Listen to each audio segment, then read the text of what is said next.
Welcome, everyone. Tonight is our Wednesday night BALM 12 Principles interview, and I'm Kathy Wren. I'm a BALM certified family recovery coach, and I will be the host tonight. And tonight it will be recorded, as you heard. And with that said, we will hold questions to the end, unless you do have a question you want to put in the chat. Well, I will try to monitor that. But we will open it up for Q&A at the end, and we will stop the recording before we start the Q&A. So just so that you know. So tonight we're going to be talking about Principle 6. And I want to first start with telling you a little bit about the BALM and the 12 principles. So we believe in the BALM that it's a three-prong approach. And as you see in the heart to the left of the book, it talks about information, transformation, and support. And so through the BALM, we have a platform which includes educational materials. We also have 2 workbooks and lots of handouts, like 500 handouts and videos on demand. So there's lots of education and information. And what the founder did was, Beverly Buncher, was take all the best practices and evidence-based information and put it under one umbrella. And so as a family recovery coach, I have lots of lived experience, but when I came into the BALM, what it helped me to find are tools and things that I could use to help my families that I was working with. So that's where the transformation comes in. So within like a 6 to 12-week period as a coach, I see a lot of transformation in the families that I work with. We also provide a lot of support groups, and our coaches are available to coach families. So it's a very supportive community. And if you want to learn more, we'll be talking about that later. So as I said, tonight we're going to be talking about Principle 6, and you can see the list here of all the 12 principles. And number 6 is your primary task is to be a loving person. So I'm so excited to have Zachary Munn. He's a recording artist, singer-songwriter, and he wrote this beautiful song that we're going to be talking about tonight that is very powerful and has a lot of meaning behind it. And his fiancée, Andrea Salvia, is here. And Zachary does go by the name Munn, his last name, as his name for his artistic, I guess, name, right? So I want to start by welcoming both of you and thanking you for being here tonight. And I often, with this principle, just so the two of you know, I call the BALM my relationship manual because it's helped me with every relationship in my life. It's helped me with my marriage. It's helped me with my other son, my son that has struggled. So there's so much in it that I think helps families because it helped me get out of that fix-it mode. I was going around trying to problem solve everything and fix everything and trying to control everything. And I soon realized that I had no control. And so I'm excited to have you guys here tonight because you are engaged and you're coming upon this exciting time in your life and your relationship. And so I just want to talk about, again, the song and the lyrics, and really think about the fact that, well, first I want to introduce both of you. Sorry, I forgot to do that part.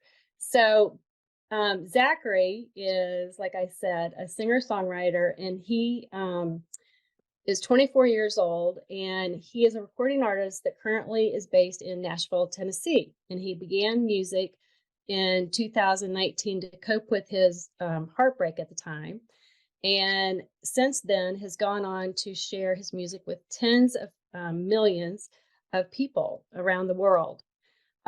His mission is, as a writer, is to unpack the deep emotions in a way that allows people to feel heard, seen, and even better understand what the listeners themselves might be feeling, which I love. And that's what I felt like when I heard your song. I felt so much when I listened to it.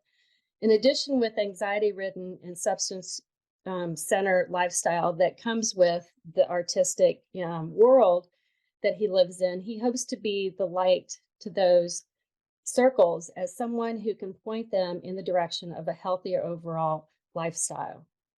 And then we have his sweet fiance, Andrea, who happens to be from Richmond, Virginia, where I also live, ironically. And Andrea is a NICU nurse, and she's also a signed model, currently living in Los Angeles.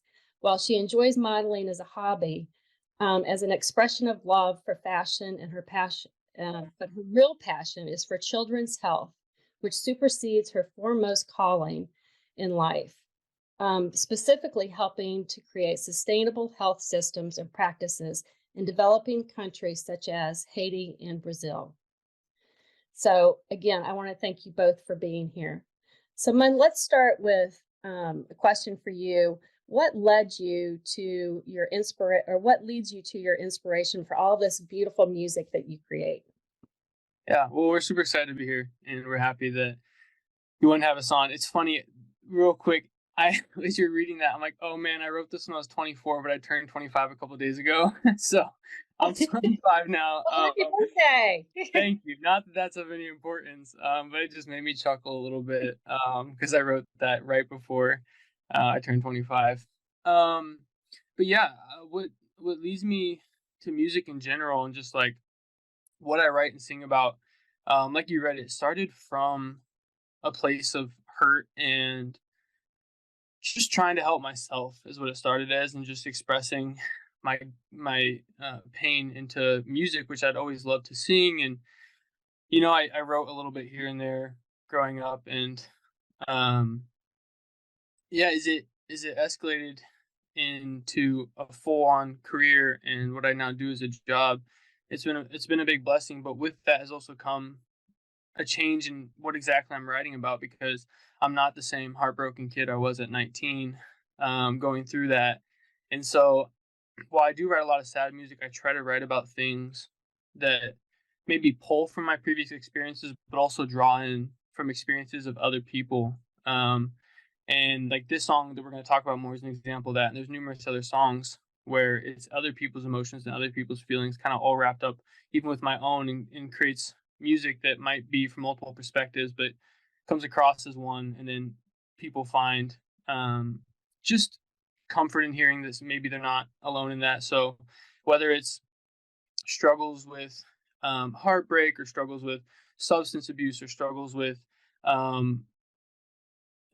I think, yeah, like 4 songs ago, it was like a more about religion and like struggle with God. So just anything that might be plaguing people is hurtful, I try to write about. But at the same time, now, as she said earlier, I'm engaged, so like also talking about love, and I've written a couple of love songs, and yet to come out a lot more love songs in the future, I'm sure. So yeah, I mean, I write about a lot of things, but that was kind of the original inspiration for it and where it's headed. Okay. Well, since we were talking about this song, let's go ahead and just play it for everybody in case somebody hasn't heard it yet. I will say that BALM has been very happy to be a co-sponsor of this song, and we were happy to help make this happen. So we will go ahead and show you. For God so loved the world, he gave his only Can you hear it? Son, that whosoever believes Better. his Son is going to So stupid.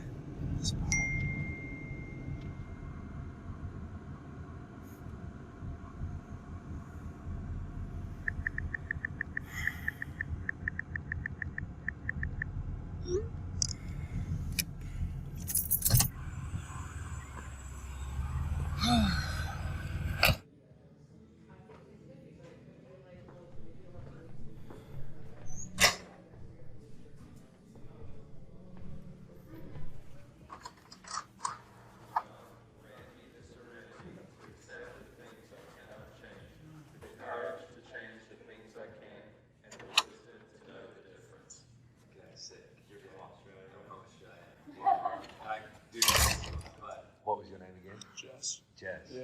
I'm from the equivalent of Germantown. It's like 2 neighborhoods up. Okay. It's like literally a 4-minute drive. Oh, sick. Yeah. All right, guys, we're going to get started. Got a new face here this evening. Do you want to introduce yourself? Hi. I'm Munn, and this is Hi, Munn. my first time here. Hey, well, this is a safe place. If you want to share, please feel free to, or you can sit back and just listen to what people have to say.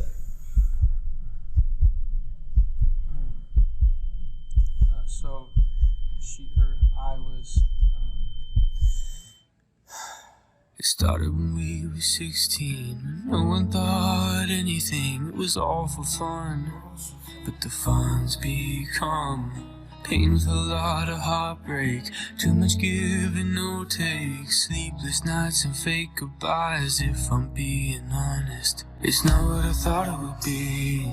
Giving my life, aligning my vices, spending my nights with something I know that kills me. It's not how I thought it would feel. Numbing my days and throwing away everything I could be. I know what I'm doing, I know I should stop, but bury the pain, block out the shame and do it again.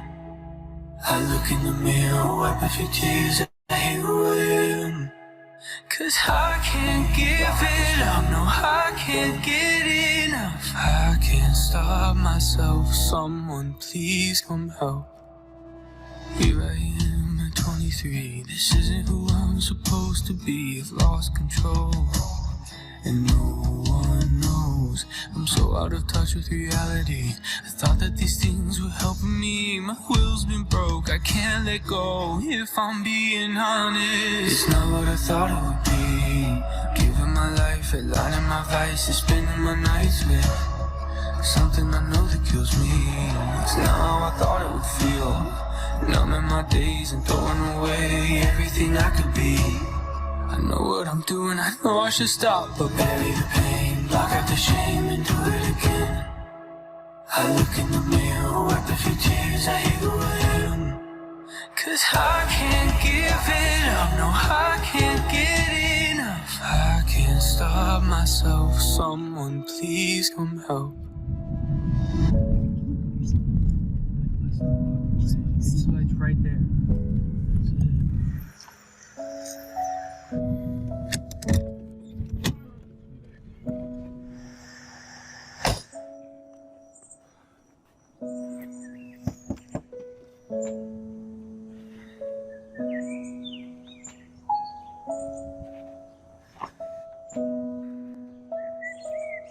For a moment, I'll see the hell I've caused and all the people I hurt before I disregard. My dirty thoughts, damn it, I can't help it. Only one more time, I swear this is the last time that I bury the pain, block out the shame and do it again. I look in the mirror, wipe a few tears, I hate who I am. 'Cause I can't give it up, no I can't get enough. I can't stop myself, someone please come help. Yeah, so that's why I'm here. No.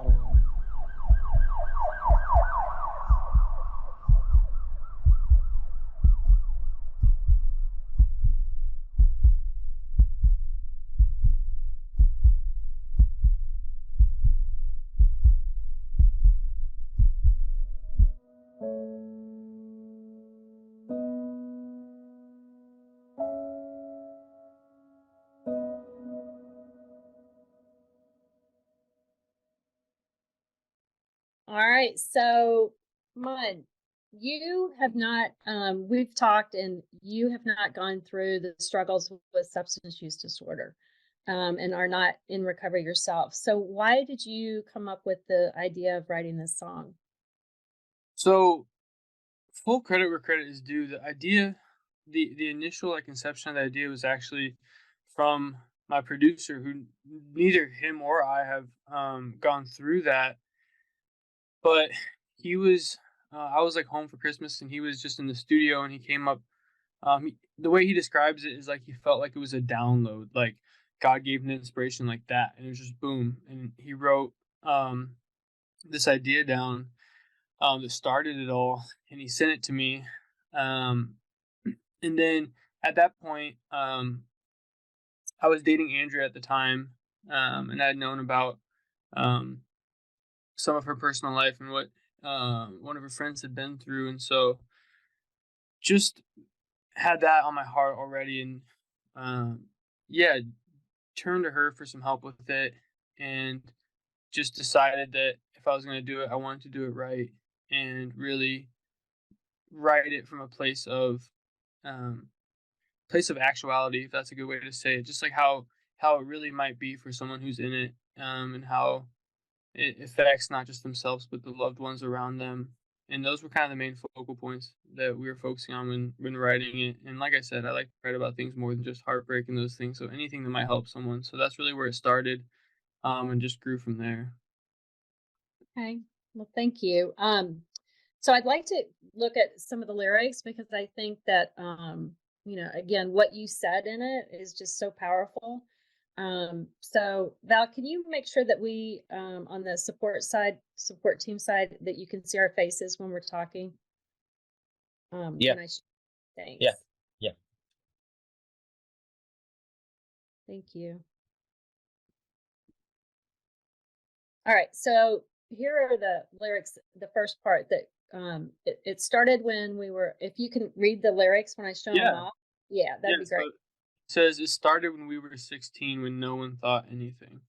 Yeah. So what we know about a lot of times that, when kids start driving, there's freedom. And so that's sometimes when people will start the experimenting around 16, 17. And not for everybody, but that's, kind of what we see as a society. And, this is the progression where it starts with experimentation and then kind of that social recreational use, and then moving into regular use, and then the problematic use. And substance use disorder, just for those of you that are on the call, there is range. So there's, moderate, or low, moderate, and severe levels of substance use disorder. And so once we get to that, severe level, then that's usually when somebody will seek treatment, but not always. So when my son listened to the song and watched the video, he said, "Oh my gosh," it was like he was writing about part of my life. Because what happens sometimes for some people is that they go from, using marijuana then to using, or alcohol. Maybe they start with alcohol or marijuana, and then, going to cocaine and possibly pills. And in his case, it was to Xanax. So we know that research tells us that, and you showed this in the video, that 9 out of 10 people that have a substance use disorder started it by 18. I know that when I told you that fact, what was your reaction? I was surprised, but also like when I thought back, then I was kind of not surprised because I like looked back and I saw like, wow, like for myself and with just certain things, because like different things that like we may become addicted to or start to use as a crutch. I think back, I'm like, well, that kind of started before I was 18, and so I just thought like I really want to push this video in a direction that could help people before they get started and kind of open their eyes to it before they get started. Yeah, and so I know that when you put it out there on YouTube blocked it. Can you talk a little bit about that? Yeah, super frustrating. I won't dive super deep because I could rant about this forever. 'Cause obviously we put so much into the video, and you guys helped so much and genuinely made it possible. But YouTube, within like 24 hours of the video being up, the video was at a few thousand views in the first like half day, and then got age restricted, so anyone under 18 was unable to view it. And even beyond that, when that happens, more or less the video dies down and no one really gets to see it.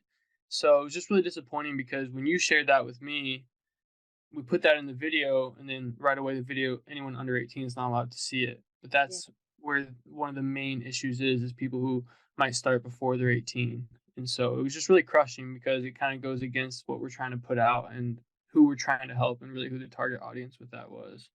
I just want to interject. We were brainstorming after that, and he's going to release like a lyric video And in the beginning of the lyric video, say like we did this music video, but it got like restricted and like put a link so then people who still can find the lyric video and listen to the song will then be aware that there's actually a video. Oh, Yeah. nice.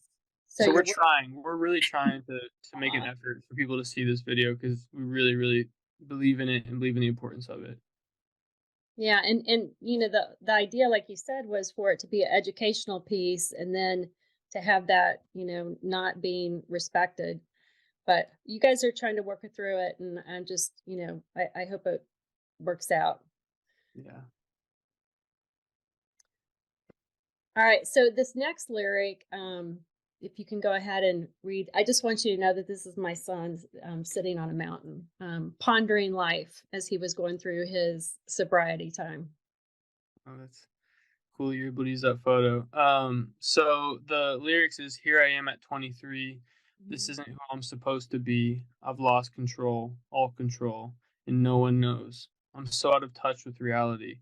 I thought that these things were helping me. My will's been broke. I can't let go, if I'm being honest." Yeah, I mean that just, to me, that just really speaks about the struggle, you know, the losing control, you know, that someone that's struggling with a substance use disorder, what they go through.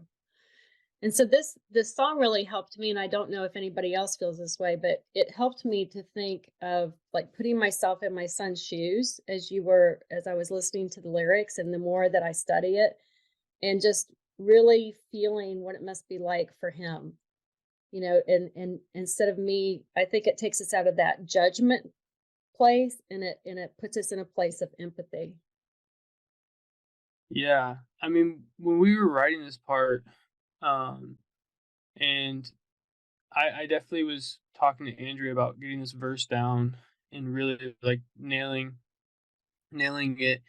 And I think one thing that was important in that is that the line of like, "and no one knows," I Mhm. think that people, just because like your family might know and people might know, there's that self view that you keep inside that's like, this is the part that they don't. They might know I'm struggling with this, but like how I really feel inside is what I was more aiming at with what, "and no one knows." Mhm. Um, and so I think that's something to consider when a loved one might be going through this, and just that you might know the battle they're facing, but then stepping out of that judgment and like, okay, they're facing this, but then like, what is that doing to them as well? Like, what is going on inside their mind, inside their heart, that no one really knows about, and that they're so afraid to talk about? Um, and and then of course it says, "I thought that these things were helping me." Um, yeah, I think that's a misconception in a lot of ways. For some people, maybe there is the cases where maybe marijuana does help someone, and these things can help people in certain ways. But um, like for me, for example, I know like it can escalate, and you might think that like, oh, this is helping me sleep or XYZ, and maybe it does for some people, but can also become an excuse to kind of dive deeper into things, and then like one day you realize maybe it's not helping me. Mhm. And like snap of fingers, I think everyone can relate to. Time goes by, especially as we get older. I'm still only 25, but that's the idea of like, here I am at 23 and snap of my fingers, and it started as this, and I'm all the way here, and I didn't even realize it happening right underneath me. So yeah, that was kind of where we were coming from when writing this section. Yeah. Yeah, my son, marijuana was kind of his go-to in high school, and he said the first time he tried it, he thought it was like, oh my God, my brain, it's finally slowing down because he had anxiety. And he thought it was the answer to everything until it wasn't. You know, it took over his life, and it took him down a path that, you know, was really disruptive. Yeah, I think that's definitely happens for a lot of people. Yeah. So this next lyric, so I drew this because it kind of reminded me of chaos, and that's what this next section kind of reminds me of. Yeah, so it says, "It's not what I thought it would be, giving my life, redlining my vices, spending my nights with something I know that kills me. It's not how I thought it would feel, numbing my days and throwing away everything I could be. I know what I'm doing. I know I should stop. But, um, yeah, you may dive into that one." Yes, please. Yeah.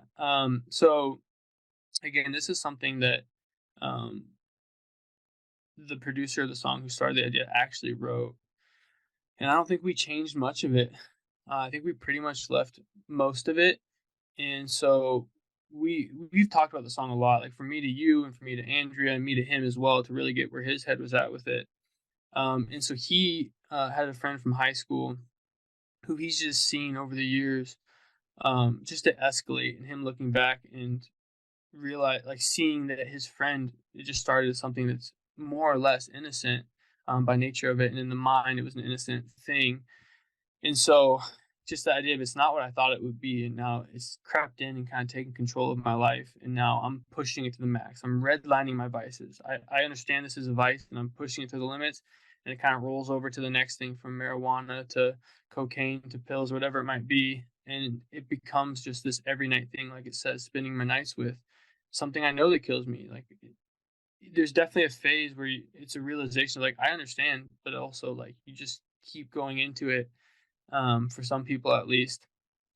And there's also the next part of, like, it's not how I thought it would feel. Like you said, your son used it because it helped slow him down and made him feel better in that way. And at first it might have been that, and we thought someone might have thought it would be this great thing, but then it turns into something that's not how you thought it would be.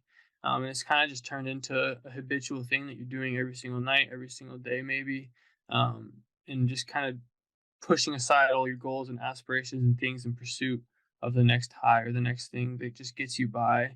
And so, yeah, at this point in the song, we really kind of drilled in this stage in the battle. You really realize what you're doing, but you just kind of keep rolling into it more and more. Yeah, going deeper and deeper. Yeah. And then this next section, if you can talk about that. Yeah. So this one was not in the original idea of the song, and Andrea and I worked really hard and talked a lot about this. The part that this is the part that brought me to tears over and over again as I was writing it, as I was recording it, and hearing it back every time we get chills. But it says, "For a moment, I'll see the hell I've caused and all the people I've hurt before I disregard my better judgment. Damn it, I can't help it. Only one more time. I swear this is the last time." Yeah. I want Andrew to be able to talk about this part too, especially because she contributed so much, but I'll say a little bit. I think that whether or not someone has battled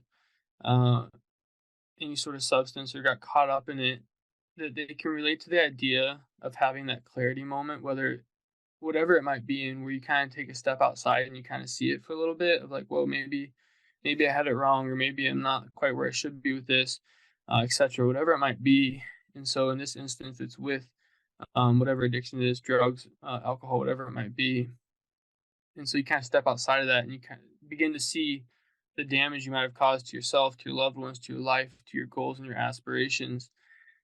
And that moment of clarity then fades and you kind of go back into it. But Andrea really opened up my eyes on this, and she'll definitely have some things to say. So Andrea, if you want to talk about this section a little bit and kind of input what you gave me and really, like, help me understand this better, because I didn't fully understand what it meant to be so deep into it, that it begins to really actually take over your life. I still remember writing this, and we did it over FaceTime, obviously, because we're doing long distance. So we were both on FaceTime, and he was, like, kind of going through, and I was like, there's something missing in this song. And like he said, neither him nor Dylan have struggled or, like, were really close with anybody that struggled. So I was like, it's, like, on the right path, but I feel like there's something missing. And I was, like, trying to kind of explain my experiences with my friend Madison. And I think, you can correct me if I'm wrong, I think this is the part where I, like, had my last messages with her of when she kind of had that moment of clarity, and she was, like, committed to going to rehab. She, like, had a whole future plan. And she had that clarity, but then, like, you could just kind of see in her wording, like, she was super strong in it. She saw a future. And the video kind of shows that she didn't make it through her addiction, but I think that was, like, the part that I think really got him to reach that, like, ability to put it into words. He's like such a feeler, so he doesn't personally have to go through something, but if he hears something, like he feels everybody's emotions. And I think he did a really good job. I think I went to work and then he sent this to me after, and I was just like blown away by it. So I was like, you nailed it. Like, this is it. This is the part that was missing. And like I still get chills every time I hear like the last time, and it's like that scream and like cry for help, because you know that like the person inside of them doesn't want to do it, and it's just that desperate like cry for help. Yeah, that, I mean, well said. Yeah, that's exactly what it was. It was missing the element of like stepping outside of yourself and seeing how it affects other people. And I wasn't able to put that into words and understanding. And she was vulnerable enough to share with me some last text messages she received from her friend. Like she said, she didn't make it through her addiction, but she had this like clarity and brightness and happiness and readiness to take control of her life, to get better, and to use her story to help others.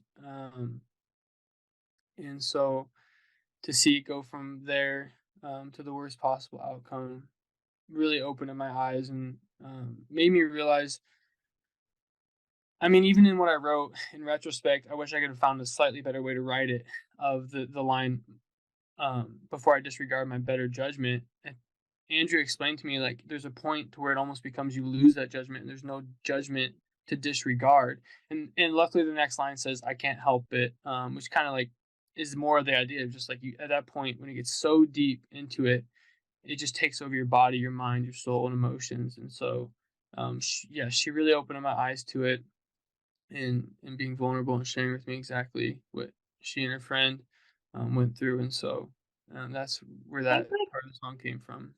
Going off of that, I think there's a lot of songs that, well, I know that there's a lot of songs that glorify drug use and that lifestyle. And there are songs that address addiction and the struggle, but most of them don't incorporate the people around you. Exactly. And especially with the video, I think that little snippet with the mom like really added like an extra emphasis. But it's so much more than just the person struggling with it, and there's like that other level to it that most songs don't really touch on. And it impacted me greatly. It impacted so many, like my mom, so many people in her life. So I think that this just did like a really good job really showing the whole picture of addiction. Yes, I agree. And that, and just the idea that, you know, like you were saying, Andrea, that she wanted to get help, and it just shows you that, you know, the addiction gets its claws in somebody, and there's nothing they can do about it. I mean, wouldn't it be beautiful if everybody could just wake up one day and say, okay, I'm going to be better? But it's such a horrible disease, in that it just takes over their mind and body, and I mean, just the pull, the cravings, and everything. It's just very difficult. I feel like a lot of times people don't have the right concept of the control that it has over them. They're like, oh, let's like go to rehab, just stop. And it's like so much more than that. So like this kind of showed like you want to, but you can't. Yeah, this isn't something that, and Andrea, I'm sure okay with me sharing this, but something that wasn't clarified is like that moment of clarity from her going to rehab and like, yes, I'm going to get help, I'm so excited to finally be better, to the point of her passing away was how many days was that? It was like within a week. Yeah. So it was like boom, boom. It's not like it was years later. That's how fast it can flip a switch and takes you back over. So that's a war. I mean, yeah, it's a lot. Yeah. Well, thank you for explaining that section. And then we've got one more section that we're going to look at. And this one I think is so powerful too. Munn, can you speak to this part? Yeah, so the lyrics say, bury the pain, block out the shame, and do it again. I look in the mirror, wipe a few tears. I hate who I am, 'cause I can't give it up. No, I can't get enough. I can't stop myself.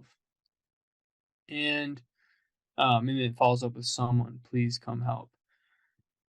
And this is another part that was kind of there in the beginning and we built off of. But with a lot of things, again, just to try and broaden the perspective for people that maybe haven't suffered this themselves, it's really easy to sweep things under the rug, to just bury the pain and block out the shame, like, and just go after it again. I think that those first few times, maybe for substance abuse disorder, maybe before it becomes that disorder, that's really all it is. You might not even be blocking any shame out or burying any pain. You just kind of, I'll do it again, and then it becomes, maybe gets into your conscious a little bit, and then you begin to sweep it under the rug and kind of block out the voice of reason in your head. And it gets to the point where, and I've even had this of just like in times of my life where I'm not really happy with where I'm at, and just like looking in the mirror and just seeing myself and just being like, what are you doing? And I think that's something a lot of people might have faced, and had that moment. And so we're just trying to write it in a way where a lot of people can maybe relate to it in their own way, and just having that self-hatred and inward hatred for yourself and what you've done, and that shame and battle of things you've done, and letting the actions you've done become your identity. And so like that, and whether you express that or not, it's this inward, like, this is all I am, this is all I've done, like, this is who I am. And it really begins to take over and create a lot of shame, which then leads into not talking to people about, which we've talked about already, which is just like, people might know you're doing it, but they don't know how you're really feeling inside, and all the shame you're carrying and the hurt you're carrying. And then it says, because I can't give it up, I can't get enough, I can't stop myself. And that's just like the bending the knee to it and just being like, I can't do it. But at the same time, I also can't get enough of it. And just that back and forth. And I can't stop myself. And just realizing that you just need someone to help you. You need that. And you don't need to hear, stop doing it. You don't need to hear, just go to rehab, like Andrea said. You don't need to hear those things. You just need someone to come hold your hand, and help you however that might look. And also, after we'd already recorded the songs, we didn't change it, and we were going back and forth. We also thought about saying the line, I think it was, because I can't give it up, but God, I've had enough. And so there's that same contrast of like, I can't give it up, but also like, I'm done with it. Like, it's just, that was like another idea we had, but just left it as is because it was already recorded and we felt it was still strong, to word it this way. But yeah, that we were trying to paint that contrast of just, you need more, but also you can't stand it. Yeah, again, that tug of war. Well, and the fact that you put shame in here, shame is such a big part of, I think for parents, for family members, but also, I mean, huge part for people that are struggling with addiction. Yeah. So, Andrea, is there anything that you would like to add about your experience and how, your experience with Madison maybe impacted you in your life or this song? Is there anything you'd like to add? I think it's been like 4 years. And I think it's still continuing to impact me in different ways. So I'm still learning a little bit more about myself and the situation. Again, this like brought out a whole different part that I had never even like thought of on that deeper level. I remember when we first started dating, I like didn't really touch on anything. I didn't really share much of it.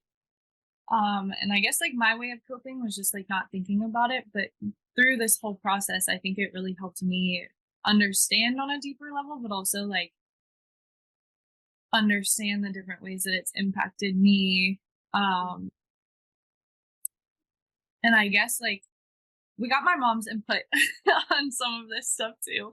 We would send her over some lyrics, because she was the one that held my hand through it all.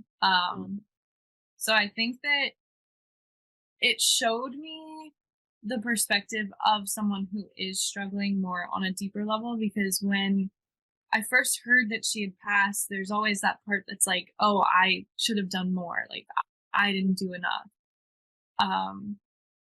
And then you kind of like think more about yourself instead of like what I'm going through. And I kind of had like a little bit of anger, like, oh, like she couldn't have just gone to read, like you couldn't have just like now look at all of us struggling. And there's like that anger of like that really like that's what took you.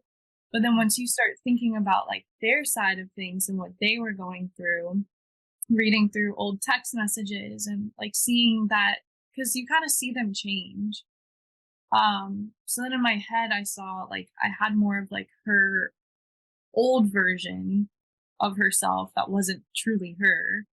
And then I started going through the text messages again, and like he said, there was that glimpse of like the reality of like I want to get better, like this is not me.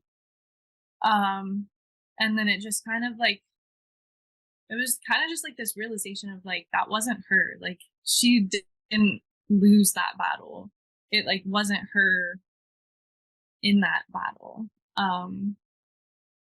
So yeah, it just kind of like always had love for her, but I think it like deepened my love even more, which made the the coping a lot harder. But I think it just like really gave my heart more empathy to people who struggle, whether it's like addiction or depression or anxiety. Like you really don't know what someone's going through, and to like put yourself in their perspective is like such a bigger thing than you can really understand. And just like being there for someone. I remember going to her funeral and her mom said like I was like one of the last people that she had spoken to, and just like the fact that she had someone there to listen and to encourage her was like more than I ever really knew until her mom told me. So it's just like those little things helping people can really go like a long way. Yeah. And you were forced to kind of grow up a little bit faster because of that experience. Yes, for sure. Yeah. Well, I really appreciate you guys dissecting the lyrics with me, and I'm just going to go through a little bit and then we're going to open up for questions. So one of the things, and I think, Andrea, you're going to like this part. So the BALM, I mean, I love the fact that the song at the end of it said, "Someone please come help," because we believe in the BALM that BALM stands for Be a Loving Mirror. And so like tonight we're talking about your primary task is to be a loving person, and that's what you were, Andrea. You were that loving person for her, and you continued to support her and meet her where she was. And so the BALM 7 C's, if people are involved in Al-Anon or Nar-Anon, any of those as a family member, you've probably heard you didn't cause it, you can't control it, and you cannot cure it. But in the BALM, we added, you can learn to contribute to your loved one's recovery, and you are connected to your loved one deeper than their substance use disorder. And I love that one. That one speaks to my heart, kind of like this song did. And then, and I love this part because we can learn how to communicate effectively with our loved one and other people in our life. And that's what the BALM teaches us. So I was an Al-Anon person, a Family Anonymous person, and I went to, meetings, but I was looking for something more. I wanted tools. I was like, give me something that I can actually do. And that's what the BALM gave me. It gave me the tools so that I could be my loved one's best chance at recovery. And then the last one that we added in the 7 C's is you're always at choice. So I'm at choice as to what I offer my loved one. I'm at choice as how I'm going to show up every day, how I'm going to be in relationship with my son, and all the, many other choices that we can learn about through the BALM. So I love the 7 C's. It's kind of the 12 principles are the foundation of the BALM, but the 7 C's are really, how we try to live and walk alongside our loved one. And so again, speaking about how can we find help, through the BALM Family Recovery Academy, we have information, transformation, and support, which I talked about at the very beginning. And so we've got, you can see that it's a very robust program. We've got Zoom meetings that meet live, and then we also have on-demand recordings. And then we have classes that people can take. And then we also have BALM coaches, and they meet with clients one-on-one, or they can meet with the entire family, not the loved one, but the rest of the family. I've had people that I coach where I meet with the parents and the siblings. So you also have access to a subscription with the BALM, the Academy, which is our platform with all the recordings. And this is what we feel like our family members are going to learn as they go through the process. And I think this is kind of what you were talking about in the song is, denial, like thinking about, is this a problem for me? Is my use a problem for me? And also for family members to see, I can remember my husband saying, oh, he's just, being a teenager, he's going to grow out of it, until, we realized that, okay, it was bigger than that. So moving from denial again to that awareness, and then letting go of results and outcomes. Like we had to figure out that we could not control the outcome unless we were going to put our son in a, bubble room and lock him up. I mean, we couldn't control what he was going to do, but we could offer him opportunities for recovery. And then letting go of that mental obsession. Like I was obsessed. I was so worried and so fearful. And especially with fentanyl now, just being so fearful of what could happen. And then just regaining that inner calm and achieving peace, becoming what we call in the BALM, the power of one, and being that calm, because the calm trickles out. It's contagious. It trickles out to everybody in our that we have a relationship with. So my son and I were like oil and vinegar. And then once I learned how to stay calm in situations, it just brought the temperature down. And that's what the BALM brought us. And then I could be an effective communicator, because you can't communicate with somebody when they are flooding. That's what we call it, when we're escalated, when we're, just losing control. And then this next one is set and stick to boundaries. And boundaries are for us, so we learn in the BALM how to set those boundaries. Something as simple as I worked with my son on communication. Like I was his punching bag. He would speak to me horribly. And I finally set a boundary and said, I will no longer engage in conversations when they're escalated. I'm just going to stop the communication. So the BALM, again, teaches us tools to be able to do things like that. So you can see that it can help family members before, during, and after the loved one goes to treatment. So we walk alongside the family as they go through this journey with their loved one. So here's the phone number. If you want more information, you can call, and also the website. And it's on, Munn also has it on the YouTube channel, with the lyrics and the video, and you can look at it and find it on there as well. Well, it has been such a pleasure to get to know you guys over the last month. And then, I thank you so much for the song and the effort that you guys put into it and putting it out there and being on here tonight with me. So Yeah. Thank you. Thank you for letting us come on and share some. We appreciate it. All right. Well, thanks everybody for joining us tonight. And we always end our calls with the host saying, remember, be a loving mirror.